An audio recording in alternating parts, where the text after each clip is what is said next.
Hi yogis, welcome to the YogaLocal podcast. My name is Josie and this is a podcast that helps to bridge the gap between the class environment and that desire to live the teachings, move beyond just the asana and really get to practice yoga in a way that's really going to move us all towards our potential, our greatness. So, we are in Dream Month and there's been a lot. We are just through week 3. It's all about learning to use the creative imagination process, to start to look at our minds as more auspicious, to start to turn them in the direction of potential and possibility. So we looked at some Sanskrit terms which help to explain some of the stages of the thinking process and the creative imagination process. So we started with the Vilkalpa, all those unnecessary thoughts, the junk, right? The junk that rattles around in our mind and repeats itself endlessly and is unhelpful most of the time. So in our practice, when we're getting still and steady, we can notice where our mind's going and whether it's in that kind of like low mind, low grade, ordinary state. Then we moved into week 2 and recognized that actually we can take hold of the mind in those moments of consciousness. And we have this more creative thought that actually has power that can manifest into reality. That was the kalpana, the intentional creative thought.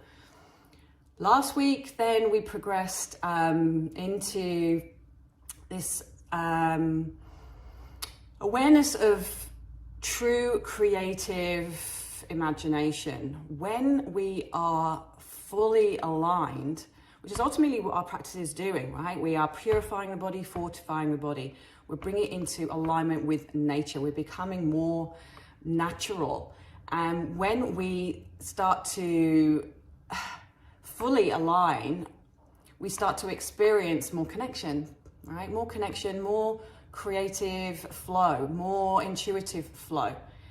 Pratibha, true creative imagination. So we were crafting our practice and just bringing in that recognition that everything we're doing is working towards balance so that we can be more receptive to intuitive realization.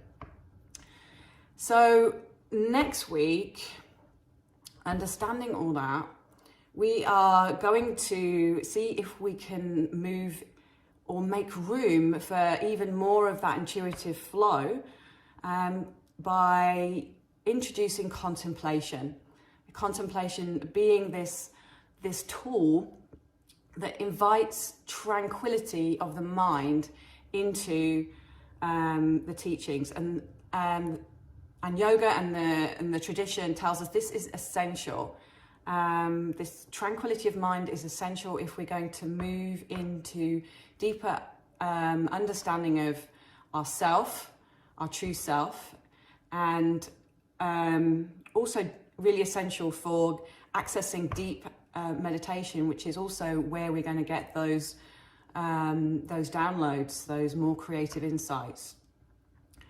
So contemplation, you may not have even contemplated what contemplation is. So I just want to talk a little bit about what it is, and then I'll give you some tips on how to practice contemplation from the comfort of your own home.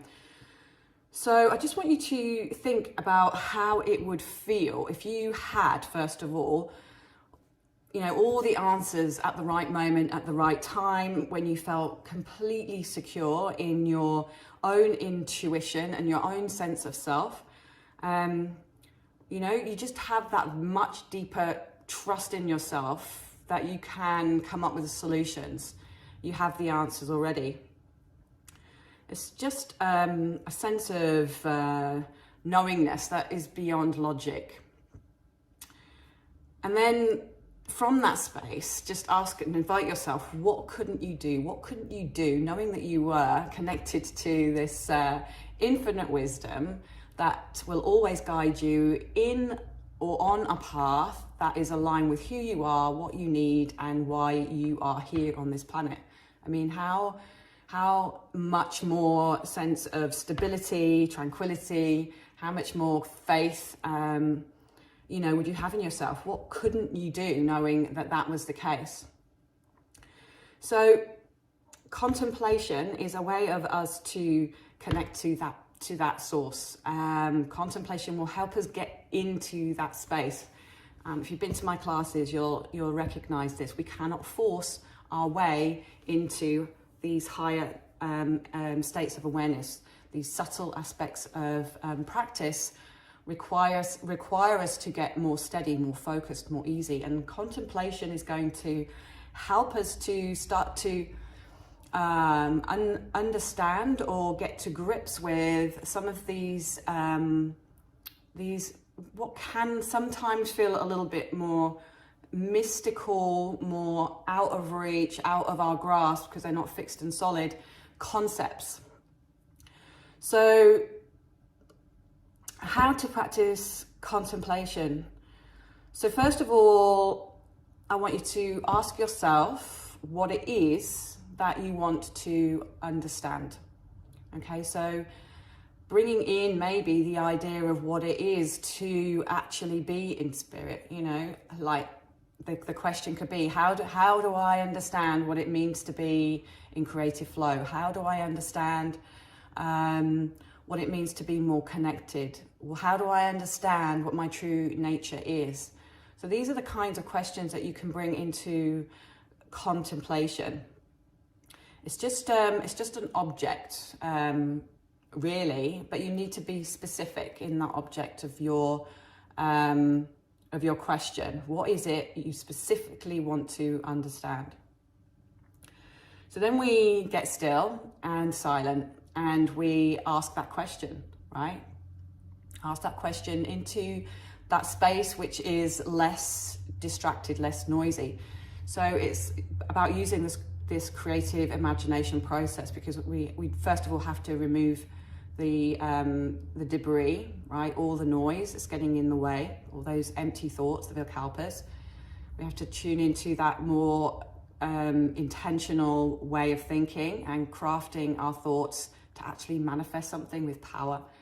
And then we'll, using the contemplation, using the power of bringing in that tranquility and bringing in that communication, starts to create this pathway, that starts to open up this pathway for the answers to be revealed to you. Understanding that wisdom is accessed through our practices of slowing down, getting still, and being more aligned. So silence, ask a question. Okay, you're going to be more receptive if you do this in meditation, but we can also weave it into those silent spaces as we're holding postures in the moment.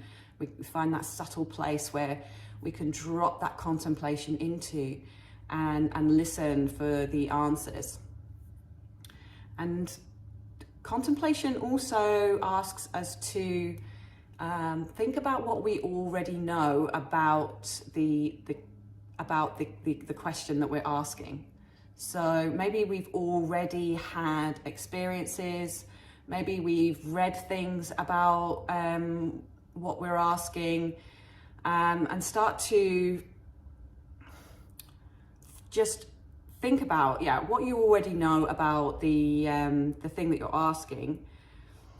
And then it's almost like you've got to step out of your own way, because, we can be limited by what we think we already know and not allow possibility, or, it's a little bit like when you're so stubborn in an argument that you're right and the person that is trying to explain something to you doesn't know what they're talking about, right? So you've got to give a little space, you've got to give a little freedom for grace to flow through, for wisdom to flow through, for the answers to flow through. And these are the answers that are going to start flowing from beyond the ordinary mind, from beyond our current ways of thinking and feeling and observing. So this is why presence is so important to cultivate in practice, because, you know, again, if we're distracted, if we're not available to receive that wisdom in the moment, it will go past us. You know, it won't land. That wisdom just won't land. So we've got to stay present. We've got to hold ourselves in presence to be receptive for those answers to come through.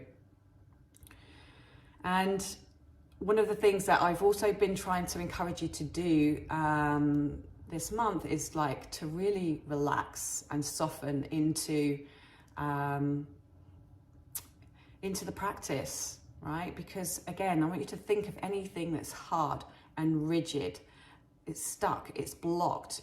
Sometimes, you know, we're lying in Shavasana, and I can see people are still like, even though we've got nothing to concern us in terms of our safety, and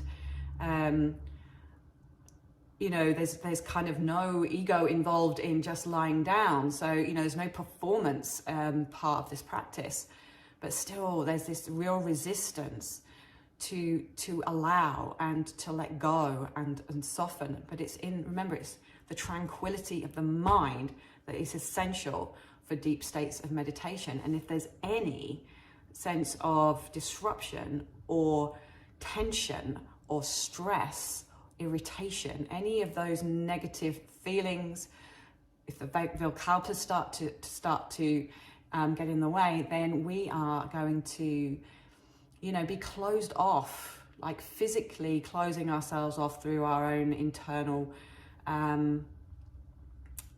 actions, right? Through not just surrendering and letting go. So when things aren't feeling like, oh, I'm not in flow, you know, where are these wisdoms, where are these insights, and then, you know, everything's going off on a tangent, I encourage you to not give up. Don't give up on the process, right? It's a softening, it's a gradual holding the mind still and more still and more still until you land in that space. So I just want you to think about softening your hands and feet, softening your eyes, softening the areas around the ears, the inner ear, the outer ear, the tongue. Just soften every part of the body, pelvic floor region, and then come back through the process of contemplating. We ask the question, you know, what is it I want to know? What is it I want to understand? Repeat the question again, and be open to the answers being revealed, with an awareness of what you think you already know and understand, or you remember about that, the object of your contemplation. And the tranquility is what's going to allow you to receive and connect to the wisdom that is already there. That's what the teachings are telling us. We're already connected to everything. We're connected to intelligence, healing, life force, energy. And we get in the way of that. We are misaligned, our lifestyles, our eating habits, our relationships, the things that we are consuming, the things that we are taking in on a daily basis are all the obstacles for us feeling that connection. And we get further and further away from relying on our sense of intuition. We get further and further away of relying on our sense of self. We become less capable. We become more reliant on external validation for any kind of happiness and fulfillment. And that's when we're on that spiral downwards. So we've got to kind of arrest that and work back towards that deeper connection, that deeper sense of self, realign, you know, check in with what we're doing on a daily basis to feed into our imbalances, and then do some practices that are going to rebalance us so that we can be more in spirit, be more in flow, feel more like ourselves, be more connected to nature. So it's all about contemplation next week, and using contemplation as a tool to go beyond the ordinary mind. And feel free to go through those steps, as a standalone practice. But as I said, our practices, the asana practice, our breathing practices, the chanting, the mantra, all of it are tools for realignment and giving us access to this infinite wisdom and ourself and our nature. So you'll get a more potent or deeper effect if you have already aligned your body. But have a moment to yourself, even go and sit in nature, and then go through these steps. So first of all, what do you want to understand? What's the object of your contemplation? Be specific of what you want to understand. Get silent, start inviting that question in. That's number 2. Number 3, ask, what do you already know about the object of your contemplation? What do you already know? Remember, what have you already read? What have you already been told?